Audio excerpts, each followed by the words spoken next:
որևէ հավակնություններ չունեմ, բայց ես իրենից ավելի լավ ղեկավար կլինեի։ Մի քիչ թող ավելի լավ մտածի ինքը, իր տեղը չի դա։ Սարգսակը նաև այդ ճանապարհը այսպես ասած քարտեզով, որով հեղափոխությունից հետո ներկայացնում են զարգացումները, նշվում է, որ կաթողիկոսի տեղապահ ժամանակավոր կլինի,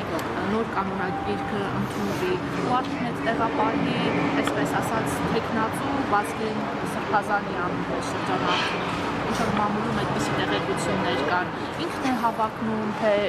ինչպես կմեկնաբանեք, էլի։ Դա։ Եթե որևէ անձ սարկավակությունից հետո ընտրում է կուսակրոն ճանապարհ, բնական է արդեն իր ճանապարհին ինքը չի բացառում, որ կարող է օրերից մի օր դառնա ինքը ազգընտիր կաթողիկոս։ Ես չեմ կարող ասել հիմա հավակնություններ շատ ունի, թե չունի կոնկրետ մարդ, բայց վերադառնամ հաստատելով նախորդ խոսքը։ Որևէ իշխանություն ինքը չունի եկեղեցում, որևէ իշխանություն չունի, ինքը չի կարող այդ ամեն ինչը անել, դա իր իրավասություններից դուրս է, դրա համար ինքը կգնա սահմանադրության փոփոխության էլ, ամեն ինչ կփորձի քանդել, որպես ինքը տիրի, մի անգամ ոնց էր ասել ինքը, Պապ թագավորին այլևս չեք սպանի, ես Պապ թագավորի դեմ բան չունեմ, բայց ես հիմա տեսնում եմ մեկին, ով արդեն դուրս է եկել եկեղեցու դեմ, ինչքան էլ ինքը պատճառաբանի, այդ ինչ հավատացյալներ են, որ գնում են պատարագի եկեղեցում ծափ են տալիս։ Այսինքն իրենք ներկա են պատարագին, եթե հասկանում են պատարագի խորհուրդը, որ Աստված աներևույթ կերպով բազմած է Սուրբ Սեղանին, Աստված ներկա է, մեկ էլ գալիս է մեկը թիկնազորով, ու ժողովուրդը սպասելով ծափ են տալի այդ մեկին, այսինքն ինքը Աստծուց կարևոր էր ավելի։ Դեն մեկ ինչքան աղավաղումներ են կատարվում։ Մի հատ առաջին հայացքից նայում են, ասում են հել տեսե ուժ ունի, ոչ մի ուժ էլ չունի, ոչ մի ուժ, ամենաուժեղը դա Աստվածայինն է եւ բարոյականը։ Իսկ եկեղեցում այդ ազդեցություններ փորձել դնել կամ հոգեվորականներ կային, որ ասում էին վախի մթնոլորտ էր տիրում եկեղեցում։ Նաև ասում են, որ միջակայություններ կան, որոնք բարբերաբար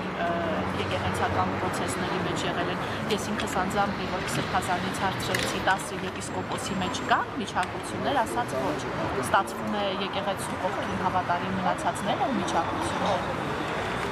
Այսինքն միջարկությունները ոնց է բացատրվել։ Հստակ ասեմ, եթե ես հիմա ասեմ, որ խոսքը նրա մասին է, որ խմբավորումներ կամ ինչ-որ մի բաներ ձևավորվեն, հա, եթե դրա մասին է։ Հայտարարության մեջ է, որ հաճախ նախընտրաբար հոգևոր աստիճան է ստացել ու պաշտոնի կոչվել միջակայություններ, բարոյական կասկածերի վարքագիծ ունեցողներ, անարժաններ, կամակատարներ, սա 10 եպիսկոպոսի երկրորդ հայտարարությունից մեջ վերեցին։ Իսկ իրենք մտնում են այդ թվարկվածների մեջ։ Գևորգ Սրբազանի կողմը չէր տեսնում, որտեղ է տեսնում միջակայությունները։ Ես չեմ տեսել։ Ես իմ աչքով տեսել եմ, որ այն սարկավակը նույնիսկ, որ ըստ իմ պատկերացման այդ պահին դեռ պատրաստ չէր օծվելու, օծվելուց հետո ինքը այնպես է փոխվել դրական առումով, որ ես ասել եմ մեղա Աստծո, աստորեն ինքը պատրաստ էր, ես էի սխալ աչքով նայում։ Իսկ վախի մթնոլորտի համար բոլորն էլ այդ սրբազաններից բոլորն էլ ինձ գիտեն, իմ տարիների ծառայություն, այդ թվում մայրաթորում։ Որևէ մեկը կարող է ասել հրայր սարկավակը որևէ բանից վախեցել է, այդ ոնց է ես չեմ վախեցել, իսկ ուրիշների մոտ վախ է եղել, թող սուտ բաներ չխոսեն։ Եթե իրենք տեսակով վախկոտ են, թող չասեն, որ եկեղեցում վախի մթնոլորտ է տիրում։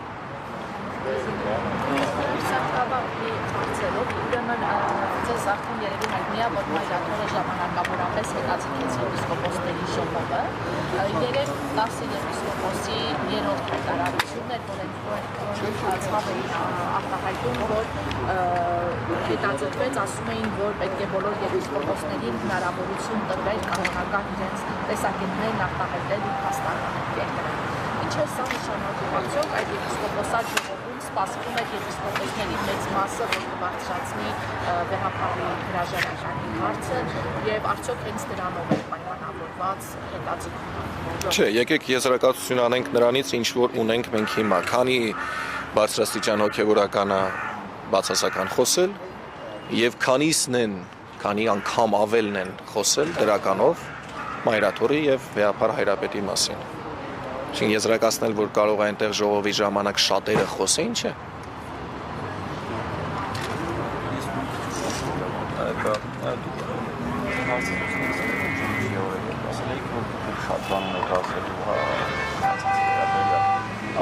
Այսպես ասելու բան չի դա։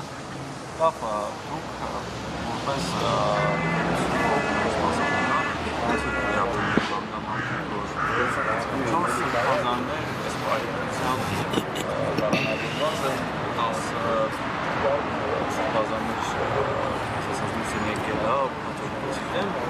բայց այդ սպասաններից մեկի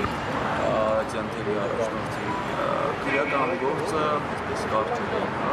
2023 թվականին գործը կառուցվել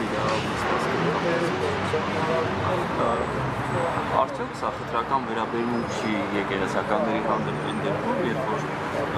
4 հոգի նստածն են ու անհայտ է թե այդ մարդիկ արդյոք կարելի է իրանց այսպես ասածա հանցել գործել ինչ էին գործել բայց այսօր մարդիկ մեղադրվում են բանի մեջ, բայց գործը կարծես այնպես արագ կարծում է, որովհետև ինչպես ասած ապաշխարել են, բայց Եթե նույնիսկ ինչ որ մի բան իրենք գտել են, ինչ որ մի փաստարկ, որ կարող են դրանով քրեորեն հետապնդվող արարք շանտաժ անել ու որոշել են դա կարճել այդ ամեն ինչը, որպեսզի իրենցով անեն այդ մարդկանց, ուրեմն ում հանդեպ որ այդ արարքը կատարվել է, այսինքն ներվել է, եթե ինչ-որ մի բան եղել է, որը որ ներվել է, իրենք ավելի մեծ մեղքի մեջ ընկան։ Իրենք ընկան արդեն ուրացության մեղքի մեջ։ Դա արդեն իրենց պիտի հարցնեք։ Դուք շատ լավ եք աշխատում, շատ լավ եք գործում, լրագրողներդ, կտրուկ հարցեր եք տալիս, ինչի համար շնորհակալություն ձեր մասնագիտական ճանապարհում հմտանալու համար։ Հարցեր տվեք իրենց։ Հստակ հարցեր տվեք, թող հստակ պատասխանեն։